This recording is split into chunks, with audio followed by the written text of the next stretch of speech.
నమస్తే welcome to Suman TV జై శ్రీరామ్.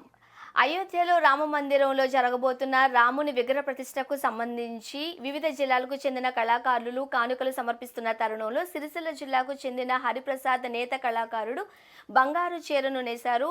మరికొన్ని రోజులు అయోధ్యలో కానుకగా సమర్పించబోతున్నారు. సో ప్రస్తుతం హరిప్రసాద్ గారు మనతో పాటు ఉన్నారు, మాట్లాడదాం. నమస్తే అండి. తేజస్ అకాడమీ స్థాపించిన 12 సంవత్సరాల్లో 1918 డిఫెన్స్ ఉద్యోగాలతో పాటు ఇంటర్లో రాష్ట్ర స్థాయి మార్కు సాధించి తెలంగాణ నెంబర్ 1 గా నిలిచిన తేజస్ ప్రతిష్ట జరుగుతున్న నేపథ్యంలో కళాకారులు తమ కానుకలను పంపిస్తున్నారు. ఈ సందర్భంగా మీరు రాముల వారి కోసం బంగారు చీరను కూడా నేశారు. ఒకసారి చీర విశిష్టతను తెలియజేస్తారా? మేడం, ఈ చీరను దాదాపు నేను 20 రోజులు శ్రమించి చేనేత మగ్గం పైన నేసిన మేడం. ఇది నియమ నిష్టలతోని ఎలాంటి చెప్పులు వేసుకోకుండా నాన్ వెజ్ తినకుండా భార్యాభర్తలం ఇద్దరం కలిసి నేయడం జరిగింది. ఈ చీర బరువు 800 గ్రాములు ఉంటుంది. మరియు ఇందులో 8 గ్రాముల బంగారము, 20 గ్రాముల వెండి, మిగతాది పట్టు దారం ఉపయోగించి నేయడం జరిగింది. ఈ చీర పళ్ళులో వచ్చేసి రాముల వారి ప్రతిరూపాలు 10 వచ్చే విధంగా ఒక బార్డర్ లో శ్రీరాముల వారి పట్టాభిషేకము మరియు అయోధ్య రామ మందిరము, ఇంకొక బార్డర్ లో హిందీలో జై శ్రీరామ్ వచ్చే విధంగా, మళ్ళీ చీర మొత్తం కూడా రామాయణం అంటే రాముల వారు జన్మించినప్పటి నుండి మరియు జననమైన తర్వాత విలువిద్యలు నేర్వడం, విలువిద్యల తర్వాత వివాహం చేసుకోవడం, వనవాసం, తర్వాత వనవాసం వెళ్ళిన తర్వాత అక్కడ మాయలేడి రూపంలో వచ్చిన రావణాసురుడు జింక రూపంలో వచ్చే జింక కావాలని సీత కోరడం, ఆ తర్వాత రావణాసురుడికి వెళ్ళడం, సీతను ఎత్తుకెళ్లిన తర్వాత హనుమంతుడు రాముడికి కలవడం, రాముడు హనుమంతుని వానర సైన్యంతో రామసేతు నిర్మించడం, తర్వాత యుద్ధం జరగడం, తర్వాత తిరిగి మళ్ళీ పట్టాభిషేకము అయ్యే ఘట్టాన్ని మొత్తం ఇందులో పొందుపరిచి నేసిన మేడం. ఈ బొమ్మలే కాకుండా వెనుక కూడా జై శ్రీరామ్ జై శ్రీరామ్ అంటూ రామకోటి వచ్చే విధంగా దీన్ని నేయడం జరిగింది. ప్రసాద్ గారు, ముఖ్యంగా మీరు ఈ చీరలో మనం క్లియర్ గా చూడొచ్చు, రాముడు విద్య నేర్చుకున్న దగ్గర నుంచి పట్టాభిషేకం వరకు మొత్తం ఆ జీవిత కథనంతటిని కూడా మీరు చీరలో ఉంచారు. ఈ థాట్ ఎట్లా వచ్చిందండి మీకు?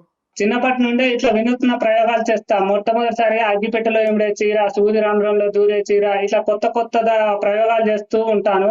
మొన్న G20 సదస్సు కూడా జరిగినప్పుడు G20 లోగో చేసి దేశ ప్రధాని మన్నలను కూడా మన్ కీ బాత్ లో పొందడం జరిగింది.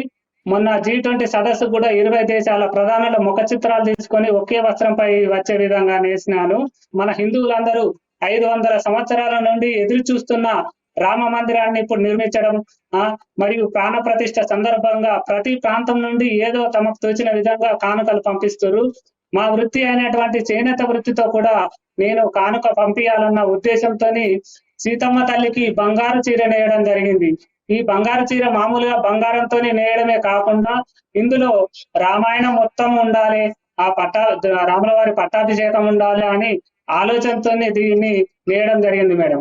ముఖ్యంగా ఇందులో బంగారం వెండి కూడా మీరు వాడారు కదా, ఎంత బంగారం పట్టిందండి? 8 గ్రాముల బంగారము, 20 గ్రాముల వెండి ఉపయోగించి నేసినాను మేడం. ముఖ్యంగా ఇటువంటి చీరలు నేసేటప్పుడు చాలా నిష్ఠతో ఉంటూ ఉంటారు. ఎటువంటి నిష్ఠ పాటించారు మీరు? ఎవరెవరు పాల్గొన్నారు? మా భార్య నేను ఇద్దరం కలిసి నిష్ఠతోని చెప్పులు వేసుకోలేదు, నాన్ వెజ్ తినలేదు. ఈ 20 రోజులు చాలా నిష్ఠతోని నేయడం జరిగింది మేడం. మీరు ఆ అయోధ్యకు ఈ చీరను ఎప్పుడు తీసుకువెళ్ళబోతున్నారు? కానుకగా ఎప్పుడు సమర్పించబోతున్నారు? మాకు 26వ తేదీ ఢిల్లీకి ఆహ్వానం ఉంది మోడీ సార్ దగ్గర నుండి. అప్పుడు మేము మోడీ సార్కి ఇది చూపించిన తర్వాత రామ మందిరం ట్రస్ట్ కు దీన్ని అప్పచెప్తాం మేడం. ముఖ్యంగా చీర పొడవు వెడల్పు ఎంత బరువు ఉందండి?